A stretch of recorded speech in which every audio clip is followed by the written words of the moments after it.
Thank you for your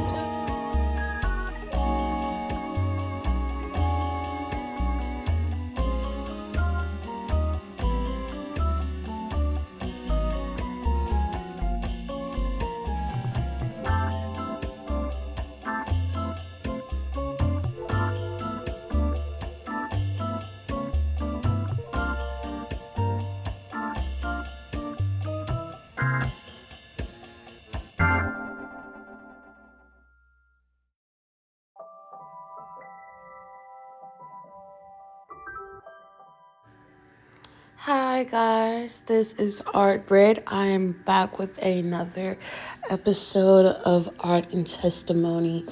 I was just showing you guys a little bit of our weekend. We went to Chuck E. Cheese and went to a couple of restaurants, went to the park, and I'm back at home and the kids are they're playing right now, and I'm getting a sketch in.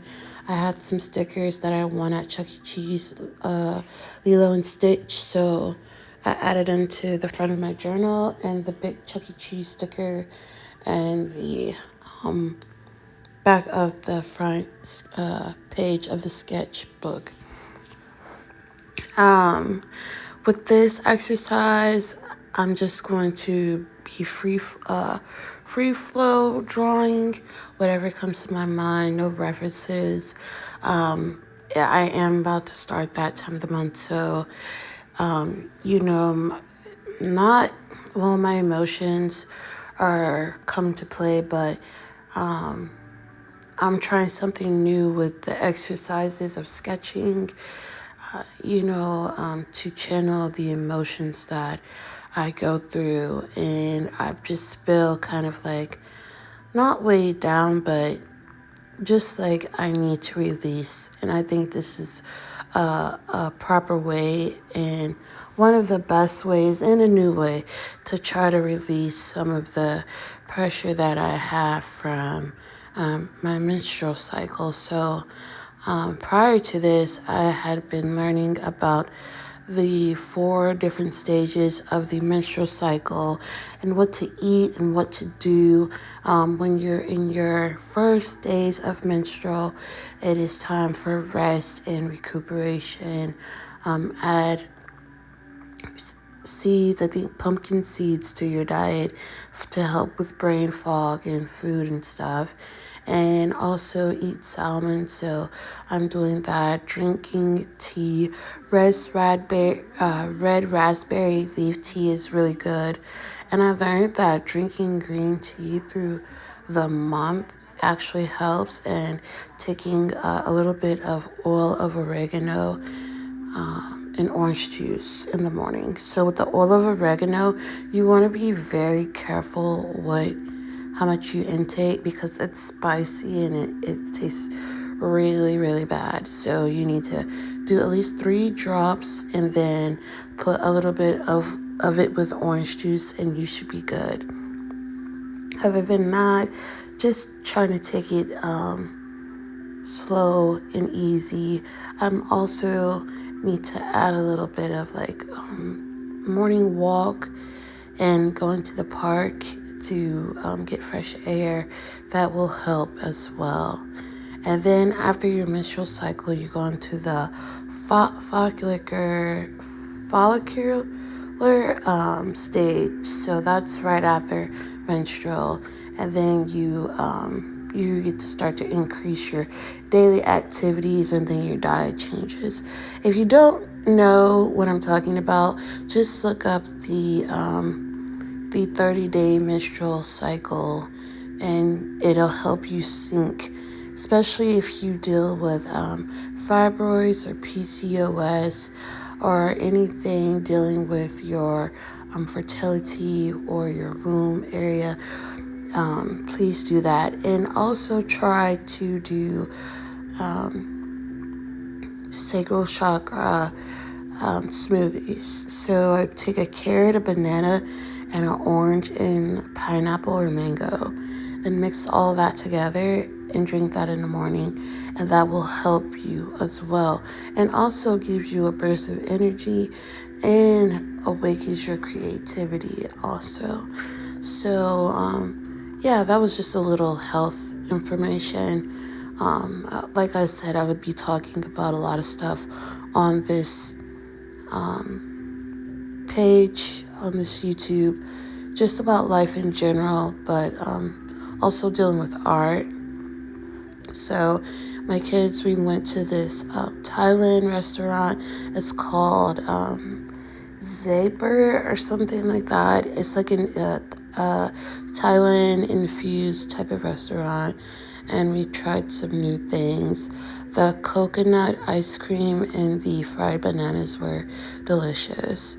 So we tried that, and we went to our regular spot, a little Asian restaurant. My kids, we I bought a pack of chopsticks from, I think it was like, was it the 99 Ranch Market? It's like an Asian grocery store. And we bought like 100 pack chopsticks. And surprisingly, I went through all of that last month, which was crazy. And so my kids are like, Mom, why were you eating with chopsticks? And I'm like, I have no idea. So we've been practicing eating with them. I've been eating with them for a while, but yeah, I guess it helps strengthen your hands than eating with a regular fork. So, and it's really good for my son's hands because he needs more exercise in his hands. Now does a lot of typing and stuff like that, but when it comes to gripping things, his not motor skill, but his muscular tendencies in his hands are not as strong. So helping him eat with chopsticks kind of makes it better for him to strengthen his handwork. So yeah, but now let's get to the drawing. So I started off with the woman's head.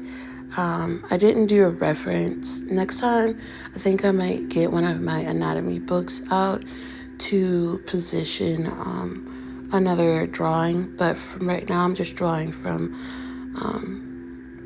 my mind. So just go along with me. Like I said, this is a drawing that is coming up from the emotions that I feel right now going to my menstrual cycle. So I'm just free flowing. There's a lady and she has a giraffe's neck. So she's up high in the sky. As you can see, I'm drawing these clouds right now. And I just kind of, when I'm going on my cycle, I feel like kind of brain foggy, like in a daze. Like I need rest, I need to sleep. Like not dizzy, but it's just like everything's a fog, and I need to take it one day at a time, get fresh air, and rest. And it feels like my crown chakra is just not so much downloaded, but my intuition, depending on what phase of the moon is going on with my period, my crown chakra is illuminated in some way, and I just have coincidences pop up and stuff like that. And for the past, I want to say, maybe 2 or 3 months, the solar eclipse we had, the lunar eclipse we had, and the full moon, my cycle synced with all of those, and I was just like, what is going on?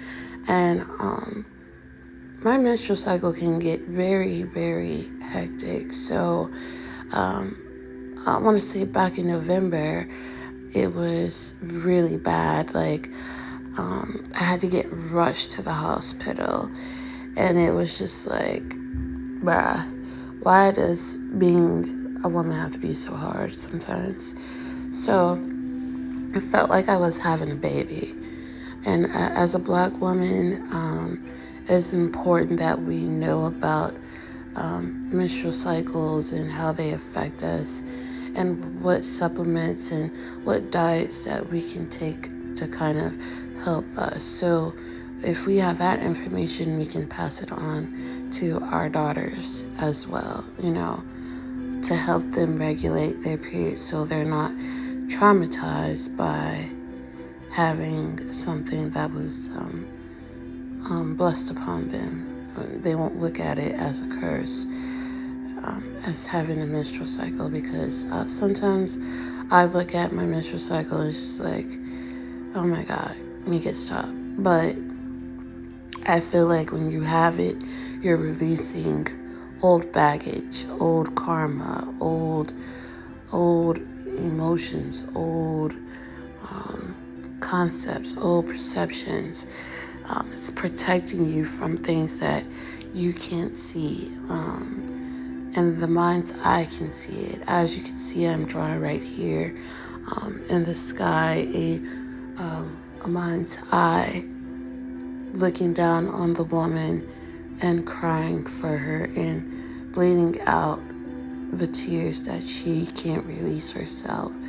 And she, at the end of this picture, you'll see that I'm actually putting tears on the woman's face. So I guess it's just, like I said, flow. The universe cries for you when you can't cry for yourself.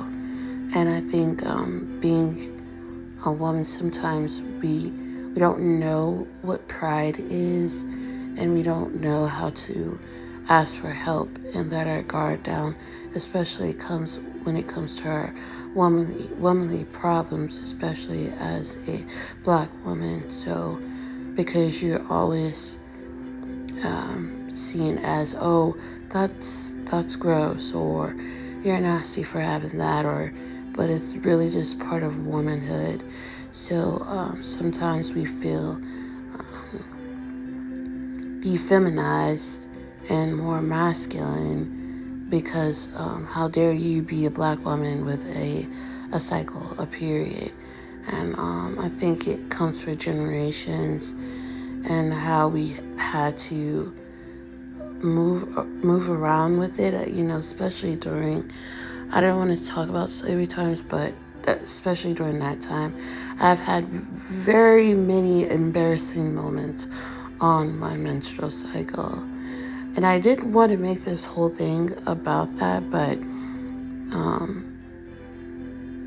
it's important to let women and girls know that they're not alone. And yes, you shouldn't be ashamed of having a cycle or having issues with your cycle, okay? It's a part of our womanhood, and we need to defeat these problems so we can be fully functioning humans, not only for others, but especially for ourselves. Because if we are not healthy, then how can we have our family to be healthy and get healthy and be on track?